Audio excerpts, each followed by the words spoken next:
Ya pullo momoyu. Menga qara, dachani ham etib qo'y. Ha. O'zimizdan pitak keyin ko'rishamiz. Men senga ishonaman. Bo'l, xo'p. O'rta, Jamshid akam telefonni ko'tarmayapti-ku. Nima qilamiz? Bilmasam endi. Men pul olmasam bo'lmaydi. Ana uy egasi kelyapti. Ketdi? Assalomu alaykum aka. Va alaykum assalom. Assalomu alaykum. Va alaykum assalom. Charchamadinglarmi bolalar? Yo, rahmat aka. Bitirdinglarmi? Ha, bitirdik aka. Ha, yaxshi bo'pti. Aka, Jamshid akam telefonlarini olmayaptilar. O'shanga biza bilan hisob-kitob qilib olasizmi?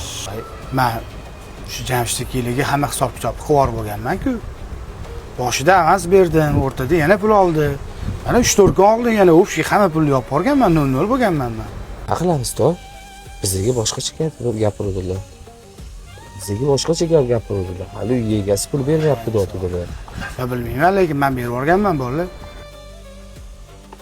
Telefon qilib ko'ringlar, yana anaqalar bolalar, sog' bo'linglar bolalar, rahmat katta. Mayli aka, uzr bezida qilgan. Yo, bo'ldi, chetki. Kim bu? Jamshid aka. Aka, bormi sizni? Yaxshimisan, mandan? Yaxshi, rahmat. O'shanda sizlarni men o'zim sarson qildim. Sizni rosa qidirdik aka. Ozgina boshimga mushkul tushib qoldi. Aka, sizni kasringizga onam ahvollari og'irlashib qoldi o'sha payt. Yomon dilim og'ridi aka sizdan. Ukam, to'g'ri. Sizlarning haqlaringni yedim. Mana hozir farzandimni mazasi yo'q, ukam. Sizlarning haqlaringni olib keldim. Ortig'i bilan, ukam.